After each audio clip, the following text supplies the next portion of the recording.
अमृतपुर गांव में सुबह की धूप फैल रही थी। एक छोटी सी झोपड़ी में वीर रहता था। वह लोहे का काम करता था। उसकी पत्नी का नाम माया और बेटी का नाम मीरा था। वीर के हाथों में जैसे कोई जादू था, जो लोहे को भी नया रूप दे देता था। आज वह अपनी दुकान पर जाने की तैयारी कर रहा था। वीर, हम कब तक गरीब रहेंगे?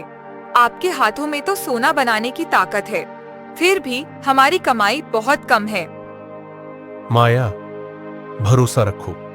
जो भगवान पर विश्वास रखता है, उसकी किस्मत जरूर बदलती है। मुझे पूरा यकीन है, हमारा समय भी बदलेगा। देखो, गांव वाले हर छोटी बात पर आपसे सलाह लेने आते हैं। आपको बहुत ज्ञानी मानते हैं, लेकिन किसी को भी हमारी इस गरीबी पर दया नहीं आती। हाँ, मैं लोहे का काम करता हूं, पर मैं किसी से कुछ मांगता नहीं। लोग मुझसे सलाह इसलिए लेते हैं क्योंकि मेरा मन पैसों के लालच से दूर है। जिस दिन लालच आ गया, मैं भी दूसरों जैसा बन जाऊंगा। समझी ना? चलो, अब मैं चलता हूं। वीर अपने औजार उठाकर अपनी दुकान की ओर चल दिया। कुछ देर बाद वीर अपनी दुकान पर काम कर रहा था। तभी गांव के सरपंच राघव वहां आए। उनके चेहरे पर थोड़ी परेशानी थी। वीर, मेरे घोड़े की नाल टूट गई है, क्या तुम इसे ठीक कर दोगे? सरपंच जी, यह भी कोई पूछने की बात है?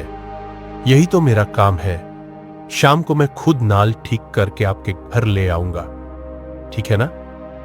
वीर, इस बार मेरे पास अभी पैसे नहीं हैं। अरे, अगर पैसे देंगे तो अच्छा, नहीं देंगे तो और अच्छा। कोई बात नहीं, आप हमारे गांव के सरपंच हैं। आपकी मदद करना ही मेरा सबसे बड़ा इनाम है। सचमुच तुम अमृतपुर के सबसे अच्छे लोहार हो वीर। तुम्हारा काम भी साफ है और तुम्हारा मन भी बिल्कुल साफ है। गांव में और भी लोग हैं जो लोहे का काम करते हैं, लेकिन कोई भी तुम्हारे जैसा नहीं। चलो, धन्यवाद। सरपंच राघव मुस्कुराते हुए वहां से चले गए। वीर अपने काम में लग गया। अब शाम हो रही थी। वीर सरपंच राघव के घोड़े की नाल ठीक करके धीरे धीरे उनकी हवेली की ओर चल दिया। वहां पहुंचकर उसने देखा कि सरपंच राघव देवा और अमर के साथ किसी जरूरी बात में लगे हुए थे। सरपंच राघव ने वीर को देखा और हल्के से थके हुए अंदाज में मुस्कुराते हुए कहा, अच्छा हुआ वीर जो तुम आ गए। मैं तो अपने नौकर को तुम्हें बुलाने ही वाला था। क्या बात है सरपंच जी? देवा जी और अमर के चेहरे पर चिंता साफ दिख रही है। क्या हुआ? हाँ, तुम सही समझे वीर। तुम तो हमेशा से समझदार रहे हो और तुम्हारी सलाहों ने गांव का हमेशा भला ही किया है। दरअसल बात यह है वीर कि गांव की सीमा पर एक अजीब सा भेड़िया दिखाई दिया है।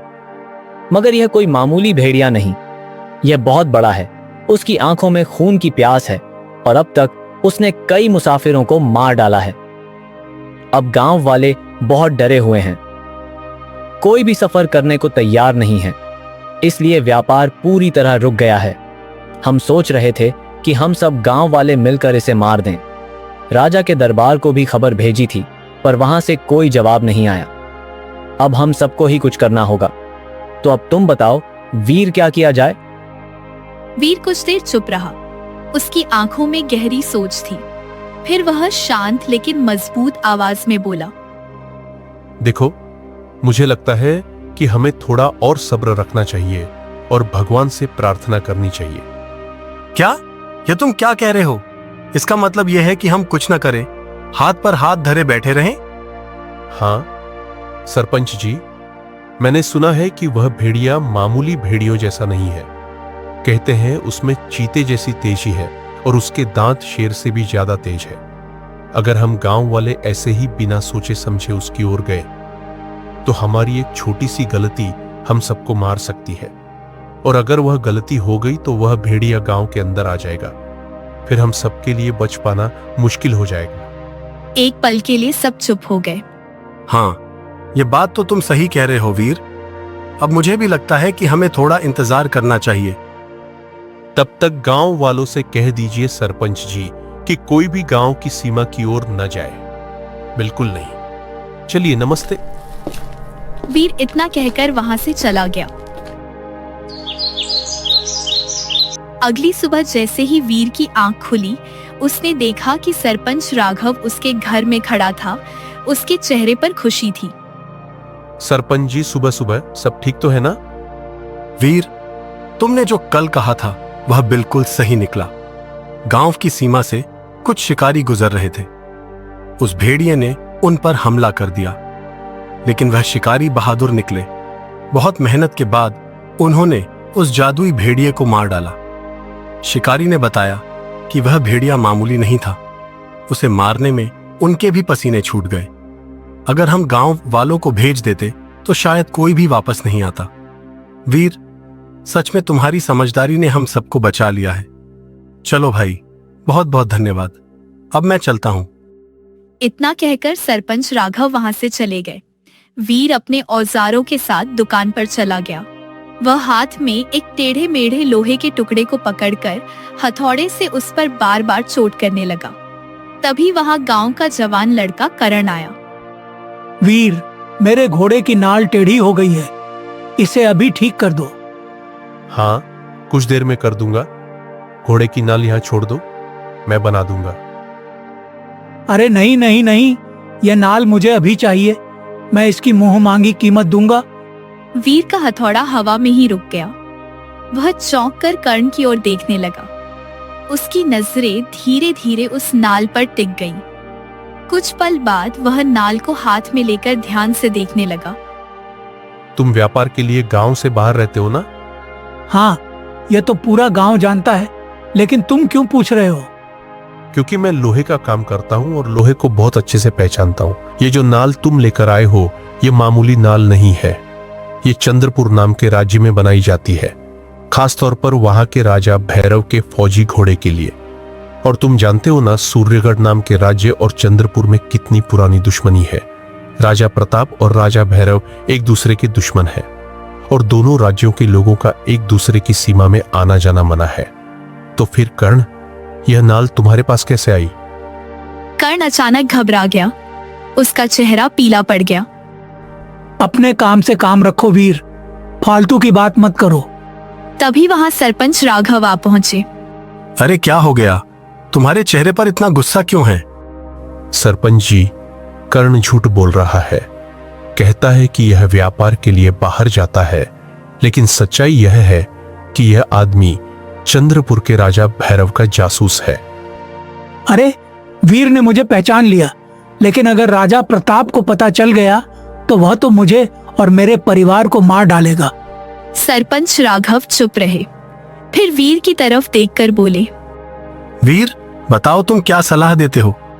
देखिए सरपंच जी, आपको राजा प्रताप को इस बात की खबर देनी चाहिए या फिर कर्ण को खुद राजा प्रताप के हवाले कर देना चाहिए, क्योंकि अगर राजा प्रताप को शक हुआ तो वह पूरे गांव को सजा देंगे।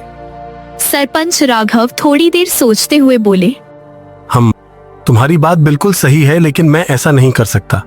यहाँ एक परिवार की जान का सवाल है।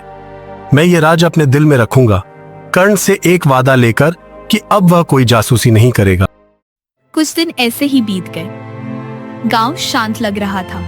कुछ दिन बाद सूर्यगढ़ के 2 सैनिक गांव में पहुंचे। इस गांव का सरपंच कौन है? मैं हूँ।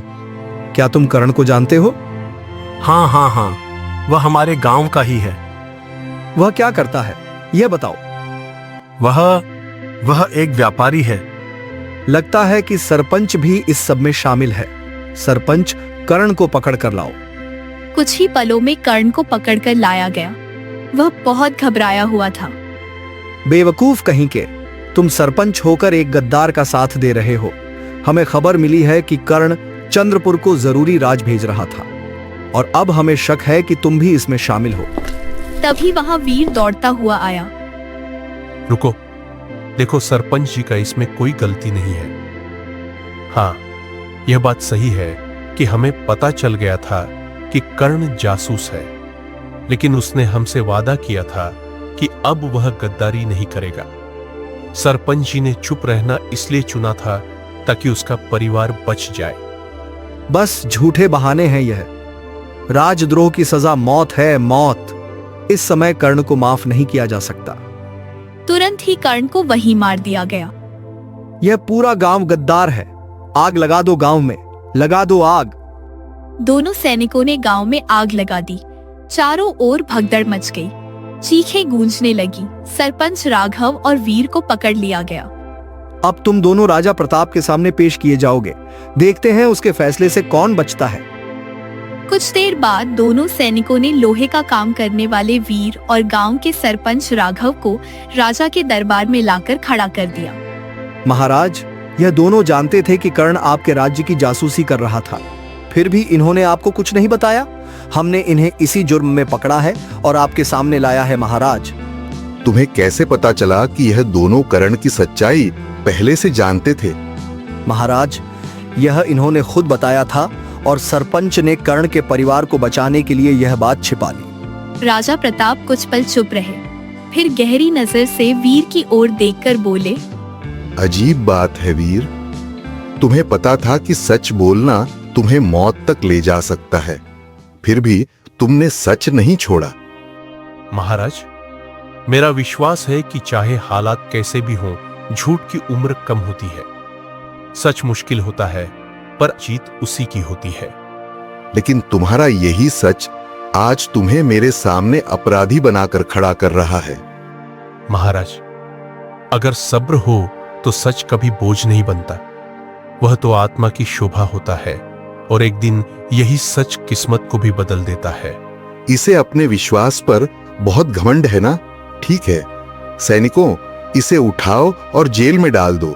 देखते हैं सच इसे कितना आराम देता है। ले जाओ इसे। वीर को सैनिकों ने पकड़ लिया। और सरपंच, इसे अभी के अभी मौत की सजा दे दो। ले जाओ। सारी गलती मेरी थी वीर। वीर, तू सही था। काश मैंने तेरी बात मान ली होती तो आज गांव न जलता, न मैं मरता। हे भगवान। दोनों सैनिकों ने सरपंच राघव को वहीं पर मार डाला। वीर को घसीटते हुए जेल में डाल दिया गया। इधर माया और मीरा अपने जले हुए घर में बैठी हुई रो रही थी। माँ, पिताजी को तो पकड़ लिया गया। मुझे नहीं लगता राजा उन्हें अब जिंदा छोड़ेंगे। नहीं बेटी, मेरा मन कहता है वह जरूर लौटेंगे। हमें यहीं रुकना होगा। गांव तो खाली हो रहा है माँ, सब लोग छोड़कर जा रहे हैं।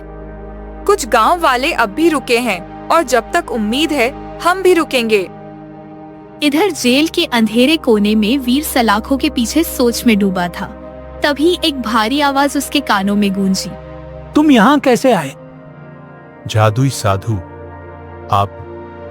आपको भी राजा प्रताप ने पकड़ा है क्या? राजा प्रताप एक बुरा राजा है। जब मैंने उसकी भविष्यवाणी की तो सच कह दिया कि अगर उसने अपनी बुराई नहीं छोड़ी तो उसका अंत पक्का है।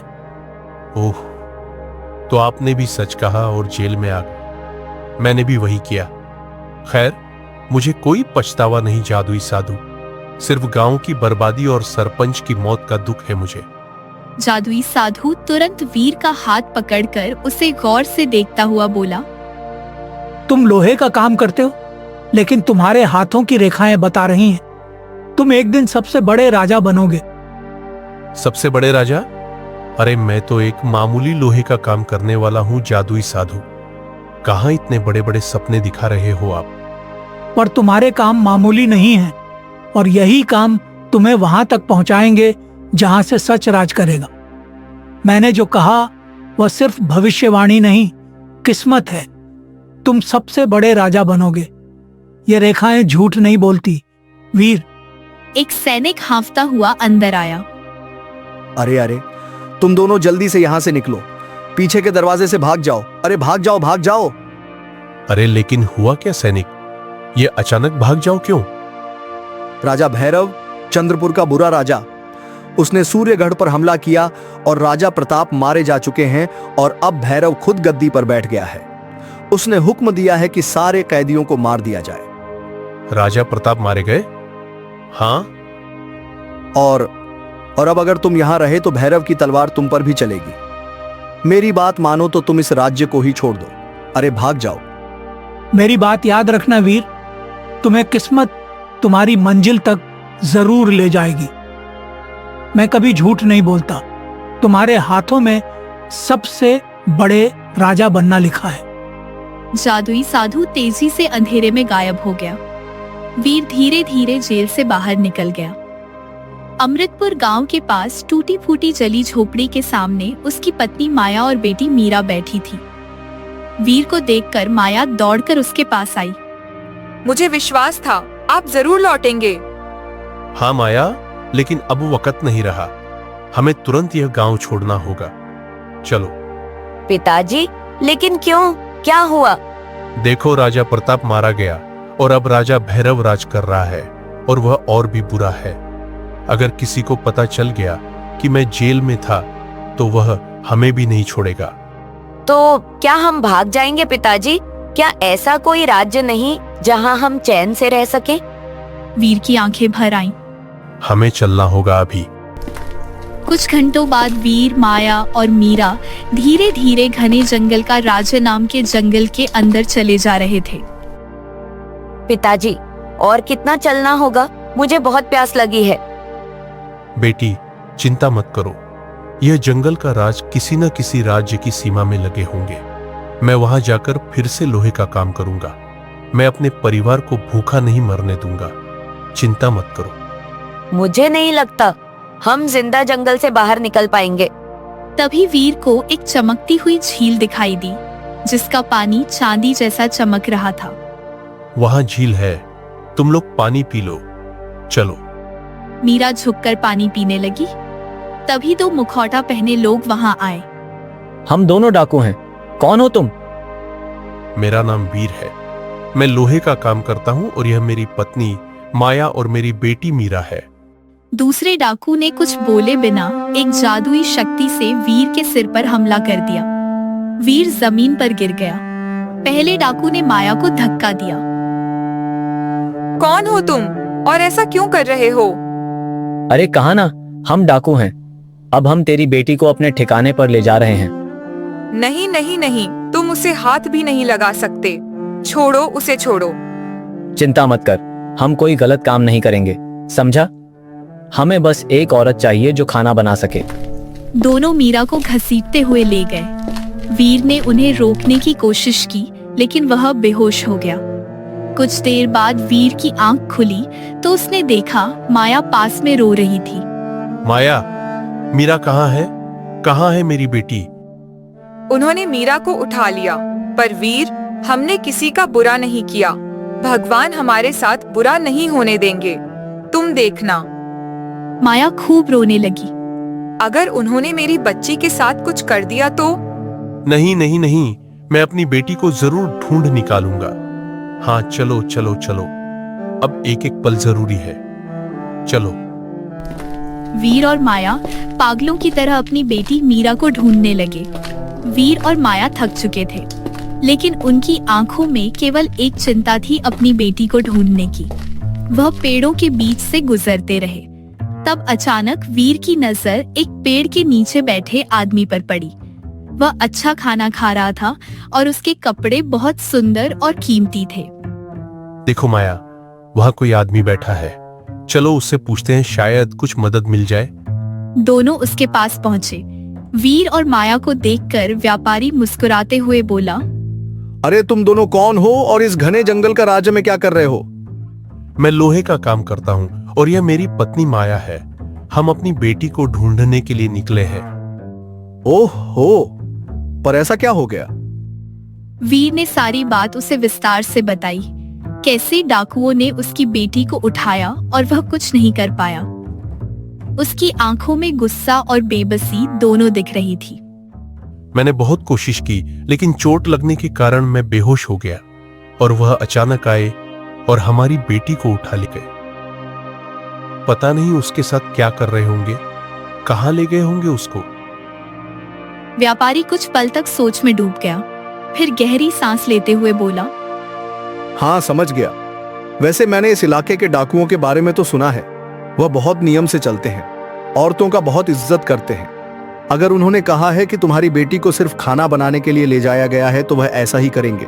उसका कोई बेइज्जती नहीं होगा, वह सुरक्षित होगी। लेकिन फिर भी बेटी है, ढूंढना तो पड़ेगा। तुम्हारी बात मान भी लूं, लेकिन फिर भी उन्हें क्या हक है मेरी बेटी को उठाकर ले जाने का? उसे ढूंढने में मेरी मदद करो। तुम जानते हो उनका ठिकाना कहाँ है? हाँ, मैंने कहा ना, मैं व्यापारी हूं। जंगल में रुकना पड़ता है और कई बार डाकुओं से मिलना जुलना भी पड़ता है। तीनों चल पड़े।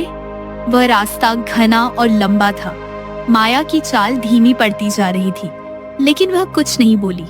उसकी आंखों में सिर्फ अपनी बेटी की तस्वीर थी। कई घंटों की पैदल यात्रा के बाद व्यापारी उन दोनों से बोला, बस अब डाकुओं का इलाका ज्यादा दूर नहीं है, क्यों न थोड़ी देर इस पेड़ के नीचे आराम कर लिया जाए? हाँ, लेकिन जब ठिकाना पास ही है तो रुके क्यों? चलिए ना, जल्दी पहुंच जाएंगे। चिंता मत करो दोस्त, मैं तुम्हारी बेटी को लेकर ही लौटूंगा। लेकिन देखो, तुम्हारी पत्नी भी बहुत थक गई है, उसे थोड़ा आराम चाहिए। थोड़ा उसके बारे में भी सोचो। तभी माया ने वीर से कहा, वीर, मुझे बहुत प्यास लगी है।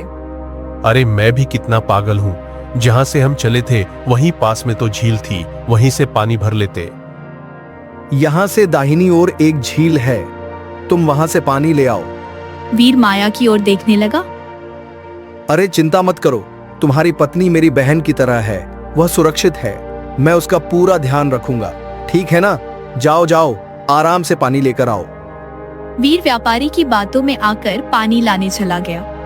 उसके जाते ही व्यापारी ने अपनी असली सूरत दिखाई और एक जादुई रस्सी से माया को बांध लिया। चल चल, अब मेरे साथ चल तू। क्या? मुझे कहाँ ले जा रहे हो? मेरे पास एक बहुत बड़ा महल है। मैं जिस जगह रहता हूँ ना, वहाँ नौकर नहीं मिलते। अब तू वहाँ पे काम करेगी और बदले में मैं तुझे 2 वक्त की रोटी दिया करूंगा। वैसे भी तेरी बेटी को डाकू तो ले ही गए हैं, उन डाकुओं का मिलना बहुत मुश्किल है, समझी क्या? अरे चल तो तू। तो मतलब तुमने झूठ बोला, तुम डाकू का ठिकाना नहीं जानते?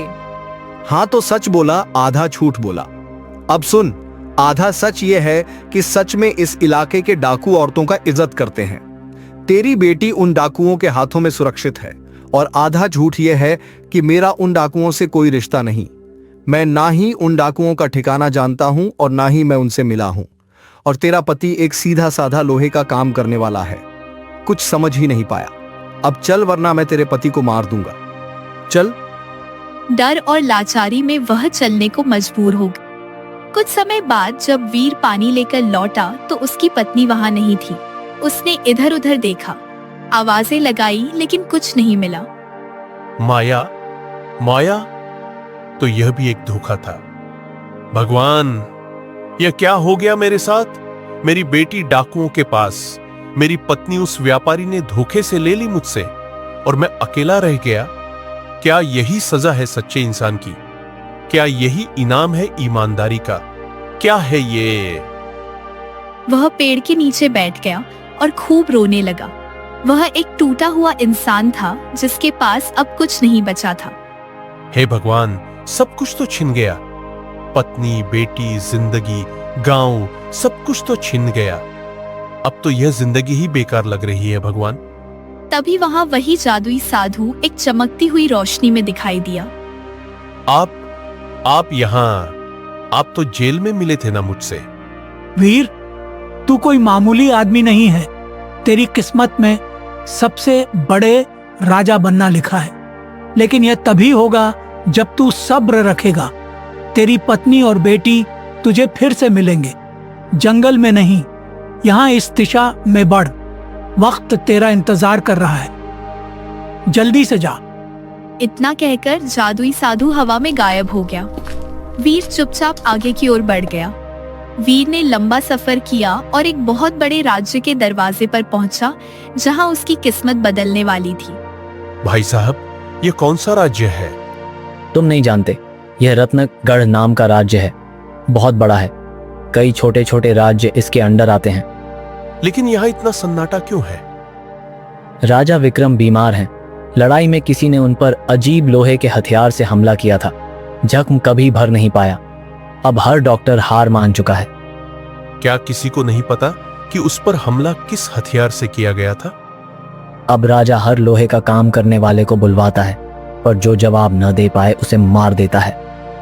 इतने में पास खड़ा एक सैनिक आगे बढ़ते हुए उनके पास आया। क्यों, तू लोहे का काम करने वाला है ना? चल महाराज के पास चल।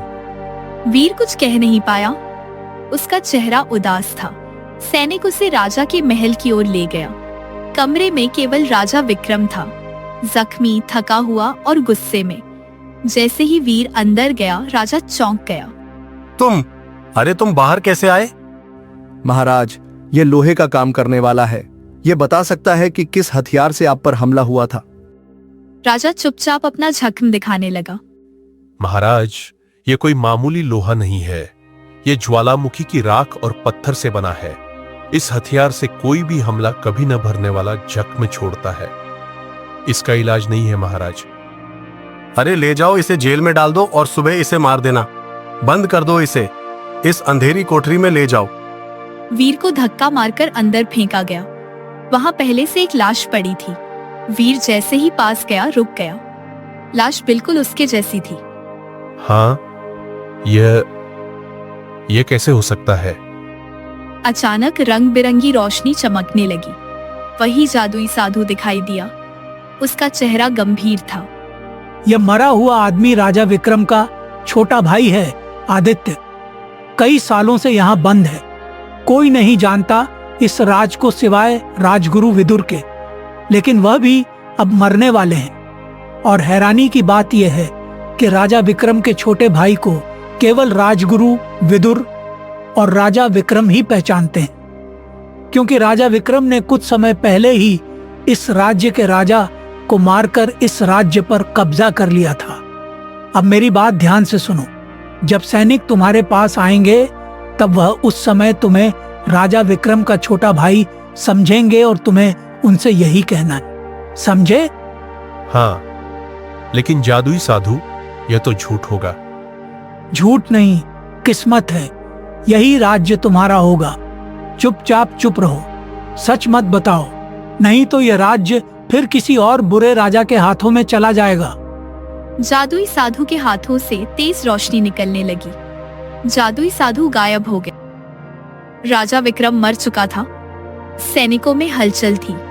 राजगुरु विदुर ने सैनिकों को बुलाया और कहा, एक राज्य है, राजा विक्रम का भाई, उसे आजाद करो। वही राजा है। इतना कहकर राजगुरु विदुर ने आखिरी सांस ली। सैनिक दौड़ते हुए काल कोठरी पहुंचे। वहां दो शरीर मिले, एक जिंदा, एक मरा हुआ। ये दो हैं। एक तो मर चुका है, लेकिन दोनों एक जैसे दिखते हैं। अरे जो जिंदा है वही तो असली होगा ना? और ये मरा हुआ लोहे का काम करने वाला है। लोहे का काम करने वाला भला क्या जिंदा बचेगा? कल इसी को तो यहाँ बंद किया गया था। सबसे बड़े राजा, जो असल में वीर था, अब पूरे राज्य के काम में लग चुका था। लेकिन उसके मन का एक कोना अब भी खाली था। वह अपनी पत्नी और बेटी की तलाश में था। मेरा हुक्म है कि राज्य के चारों ओर जितने भी डाकू छिपे हैं, उन सबको पकड़कर लाया जाए। कोई भी बख्शा न जाए। लेकर आओ। जो हुक्म महाराज। सैनिक डाकू के इलाके में घुस गए। डाकू एक एक कर पकड़े गए। महल लाया गया। सैनिकों को एक छोटी लड़की भी मिली। सबसे बड़े राजा अपनी बेटी को देखकर पहचान गया। मीरा अपने पिता को राजा बना हुआ देखकर चौंक पड़ी। अभी कुछ मत कहना। इन्हें बिल्कुल भी शक मत होने देना कि मैं तुम्हारा पिता हूँ। अब तुम सुरक्षित हो, समझी मेरी बच्ची? चलो, अब बस तुम्हारी माँ को ढूंढना और बाकी है। इतना बोलकर लोहे का काम करने वाला वीर सबसे बड़े राजा की आवाज में सैनिकों की ओर देखकर बोला, यह सभी डाकू जो अच्छे लोगों को मारते हैं, उनका मेहनत से कमाया हुआ पैसा छीन लेते हैं। इन सबको मौत की सजा दी जाती है। ले जाओ इन्हें। वीर की खोज अभी अधूरी थी। उसकी पत्नी अब भी कहीं गुम थी। कुछ दिन बाद एक अनजान व्यापारी राजा के दरबार में आया। मैंने सुना है कि नए राजा बहुत न्याय करते हैं। मैं उनके दरबार में गहने और घोड़े बेचना चाहता हूँ। जैसे ही सबसे बड़े राजा की नजर उस पर पड़ी, उसके चेहरे पर गुस्से की लहर दौड़ गई। वह उसके पास जाकर बोला, ओह, मैंने तुझे पहचान लिया। तू वही व्यापारी है ना जिसने मेरी पत्नी को उठाया था, है ना? अब मैं इस राज्य का सबसे बड़े राजा हूँ। सैनिकों, इसे तुरंत जेल में बंद करो। ले जाओ इसे। माफ कर दो, मुझे माफ कर दो। हाँ हाँ हाँ, मैंने ही उठाया था तुम्हारी पत्नी को। वह मेरे घर में है, वह अभी जिंदा है। देखो देखो, मुझे माफ कर दो। सैनिक तुरंत उस व्यापारी की बात सुने बिना उसे घसीटते हुए ले गए। रात को सबसे बड़े राजा व्यापारी से मिलने जेल में अकेले पहुंचा। व्यापारी कांपते हुए एक जगह का नाम बताने लगा। सबसे बड़े राजा उसी रात कुछ सैनिकों के साथ निकल पड़ा। एक गांव में बनी हवेली में वीर की पत्नी माया मिली। उसका चेहरा थका हुआ था, लेकिन आंखें अब भी जिंदा थी। वीर उसे अपने महल में ले आया। महल में अपनी बेटी को देखकर वह बहुत चौंक पड़ी और खुश होते हुए वीर से बोली, यह सब क्या है? तुम तो लोहे का काम करते थे। तुम राजा कैसे बन गए और मीरा कैसे मिली? वीर अपनी पत्नी को सारी बात बताते हुए बोला, और इस तरह से मैं सबसे बड़े राजा बन गया। लेकिन इस राज को कभी किसी को मत बताना, क्योंकि जादुई साधु ने बताने के लिए मना किया था। यह सुनकर माया और वीर की बेटी मीरा मुस्कुराने लगी और उस दिन के बाद वह तीनों राजा की तरह जिंदगी जीने लगी।